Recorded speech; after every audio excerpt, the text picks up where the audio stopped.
Hey Steph, how you doing? Well, like I said before this video starts, I want to add an amendment to our collab that we did on the review of the Alfred Hitchcock movie Rope. And I hope you really enjoy it. But I definitely will post this after the movie Rope, after we do our collab on the movie Rope. And I hope you like that extra little bit I put on there. And this is reviewed by John and myself. So, thank you. Hey, my Legion, how y'all doing today? I have a review of like the Forgotten Mel Brooks movie, but I forgot a part with that Rope collab that, when I used to, especially in the 90s and stuff, they used to have like with metal stuff, they used to have like, what do you call it, sound bites from movies and stuff. Right. And there was a sound bite from this one, or a sample from the movie, from Rope that was in the song Sinners Bleed from Entombed. But I thought it was really cool. Go ahead and look. I hope you like. Well, I don't want to give it away, but it's really cool. And also, it was weird because that was from Universal. Because I'm going to tell Steph about this too, so she can check that out. It was on Universal DVD and released on Universal VHS, but it was released through originally filmed through Warner Brothers And Transatlantic Pictures. Yes. Okay. So I got that out of the way because I knew I forgot something. Now I get on to this. I want to. John and I are going to review the Forgotten Mel Brooks movie, The 12 Chairs. And it's weird because even some of his lesser movies get, like Dracula Dead and Loving It, get talked about more than this. Yeah, and I've never seen it before till tonight. Well, it's weird because the only reason I know about this movie is because on Cisco and Ebro, Gene Siskel used to talk about it a lot. They say, remember the 12 chairs, and he showed a clip from it. And then, and even with the other Mel Brooks movies, they got released in the 80s on VHS, they got released through a bigger company like 20th Century Fox. This got released through Media Home Entertainment that usually did like the smaller movies like Cactus Kill Tomatoes or the Trauma films. I mean, later on they did like more of the big budget like Cannon films like Assassination and stuff like that. And in the 80s they used to have the CBS late night movie that Dave Lemon would always say, it's not a movie, because usually it'd be like 2 TV shows for 2 hours, like Alice or something. And then I guess they had Silk Stockings while I was in the Army. And then that got canceled and went to USA. But on Friday nights, they did have a movie on there, like Basil Rathbone, the Sherlock Holmes Hound of the Baskervilles, or they had the network TV premiere of Larry Cohen's It's Alive, or that Mako Jaws of Death, or Ator the Fighting Eagle, which is really low, Miles O'Keefe sorcery film from Italy, really low budget and cheap. And they had Kiss Meets the Fan of the Park, which I thought they spent millions of dollars when I saw it as a kid. I saw it again, like, they didn't spend anything on this movie, the Hanna-Barbera movie. But they had the network TV premiere of this, The 12 Chairs, made back in 1970. Yeah, like I was saying, his video got cut off, and I'm gonna have the second part of the next. Yeah, The 12 Chairs made its network TV debut in the 80s, believe it or not. It was made back in 1970, G-rated. It was kind of raunchy for G-rated. And, we're going to show off my good buddy from high school, John Walkowitz, has a Mel Brooks collection we're going to show off now. I hope you all like it. And I hope you like the second part of this review of The 12 Chairs, the Forgotten Mel Brooks movie.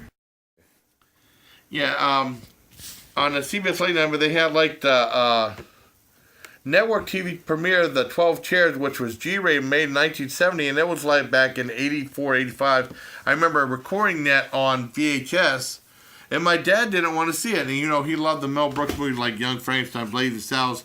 And we never got to see it. The only time I ever saw it was back in the 80s on Thing. And I thank my buddy John. Whoops. See, this is a he got book the Mel about Brooks collection. This is all about like behind the scenes from his movies and stuff. That's the book that came with this Blu-ray box set I got a while ago. And then hopefully I don't accidentally. These phones are too sensitive. I already accidentally shut it off once. But here's the Blu-ray part. It has 12 chairs, not 12 angry chairs. Yeah. 12 angry. Sitting on an angry chair. Yep. I mean, and it was G-rated, but it was pretty raunchy for G-rated, you know what I mean, in some parts. And it's a scavenger hunt type movie, and there you got Blazing Saddles and Young Frankenstein. Frankenstein. with Igor. Yes. Silent movie and high anxiety. Then History of War Part 1 and To Be or Not to Be. That's definitely one we got to see again. Spaceballs and Robin Hood, men, Robin Hood, tights, tights. we're manly men. Does not have a couple movies. I think when he came out with this box set, that's when they were releasing the movie of the producers based on the play, the producers based on the movie producers. Yeah, so they probably weren't able to release it as part of this box set, and then they don't have some of his crappy movies like Life Stinks and Dracula Dead and Loving It. And they don't have the 2,000-Year-Old Man, which was also released. They had an animated version of that. Yeah, that was more of a stand-up thing. Yeah, but they had an animated version of that that's really? on Media Home Entertainment. I think that's on YouTube. I remember seeing it with my dad and reviewing. It's like a half hour, 25 minutes long. It's really, I mean, they take the stand-up thing with Carl Reiner and him and put it like in animated form. It's kind of interesting. I think it's on YouTube, if I'm not mistaken. But this one is set in Russia, and Frank Langella and Mel Brooks has a small part towards the beginning, and Dom DeLuise, and Dom DeLuise is really funny in this. Yep. And it's about like a scavenger hunt type movie, and it's about like these 12 chairs that this lady's old and dying, and she sold a lot of her jewelry that she bought, like jewels and earrings and diamonds and stuff like that. She's paid like 50,000 rubles for it back like 25 years ago, and they said that at the time, you know, when they did the movie, in present day, at least in the time of the movie, the time of the movie was, I think, 1920s or something like that. Well, it was after the revolution. Yeah, and they said it in probably Russia. worth about $200,000 Right. and stuff like that. I mean, but the movie itself was made in 1970, and it's really cool. It's about a madcap journey to try to find these things. It's really funny, and it's something that reminded me of Erie. Frank Langella sent Dom DeLuise on a wild goose chase to Siberia. I remember he went on the train, they said Siberia, and he took down the window. It was like a big wall of snow. That reminded us of our historic snowfall we had in Erie. I really like this. As far as like, I give it a 10 out of 10. I really enjoyed it. I thought it was really funny. As far as like the my history with scavenger hunt type movies, my favorite still is a Mad World. Right. I remember as a favorite as a kid.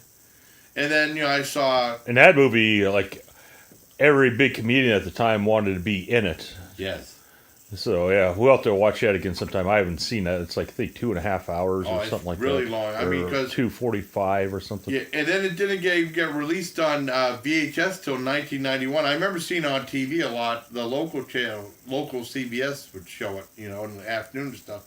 And they have, like, the big stretch that said... and I remember buying it on... DVD on the 2000, if I still have it. It had like a big thing that said intermission for 10 minutes, intermission in the middle, and stuff like that. And then, you know, this came out, which I only seen once. They don't show it at all. Mm-hmm. I mean, that's the only time I've ever seen it, and I'm glad I finally got to revisit it and give it some justice and let people know about it who'd never heard of the 12 chairs. Right. And then in the 70s, I remember seeing Scavenger Hunt at Cinema World. I haven't seen Scavenger Hunt since. But that's a really funny one. I wouldn't want to see that again, but I don't even know where to find that one at. And then in 87, they had $1 Million Mystery, which I didn't see until I was in Germany. And it's okay. But I mean, it's notable that having Rich Hall in the movie, because I mentioned that in the Dave Letterman thing. See, we're going off topic again. And he played like a Rambo type character. And then in either late 90s or early 2001, they had Rat Race, which is actually pretty good. I didn't see that until much later. Right. Like 10 or 11 years later on Crackle or Tubi TV or something like that. But, I mean, I really liked it. It's a madcap comedy. And they have like some of the crazy chases that they have on Benny Hill and stuff like that. And really funny. Lots of slapstick. I really enjoyed it. And for anyone who hasn't seen it who likes classic Mel Brooks, it's really good. Yeah, I give it a 10 out of 10. I really enjoyed it. So, I mean, anything else to add? Nope, not really. I don't think so. If you like Mel Brooks, check it out. Yeah. Yeah, the only two... I never saw Dracula Dead and Loving, but I heard it's bad, and I didn't care for Life Stinks. Well, it took a while for like Spaceballs and Men in Tights to grow on me. Yeah. But I remember, there's one great scene in Dracula Dead and Loving It when he was staking the vampire. I only saw it once. stinking a vampire, and he keeps getting Peter McNichol keeps getting sprayed with blood, like traditional Mel Brooks. That was funny. That was really funny. And then the rest of it's like kind of nonsense or something like that. I didn't really care for it. Life Stinks was all right, but it was very different because there's like really serious parts in there. Not really that funny, but he tried to do something different. I mean, because it was weird because I remember Leonard Maltin reviewed it on. He said Life Stinks. And he says this movie stinks. A lot of people didn't like it. And like Dracula didn't love it. I'm not a big fan of Richard Lewis. I only saw it once. I remember I liked it in the last half hour, but I definitely would watch it again, and maybe I'll like the whole thing this time. But I love the 12 Chairs. It's a lot of fun. Like I said, no one remembers it, and they don't show it on cable or TV or anything like that, but it's really good.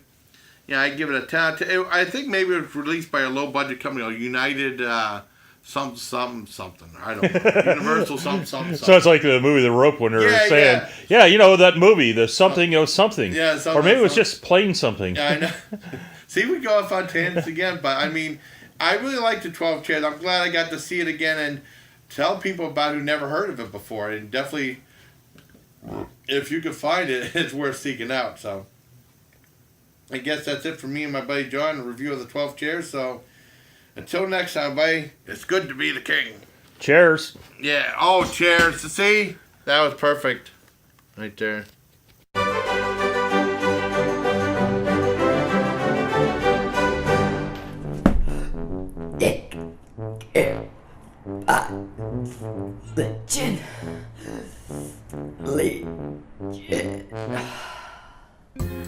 Jason Callan, your YouTube channel kicks ass. Everyone should go and subscribe to Jason freaking Callan, the hot sauce king pin of them all.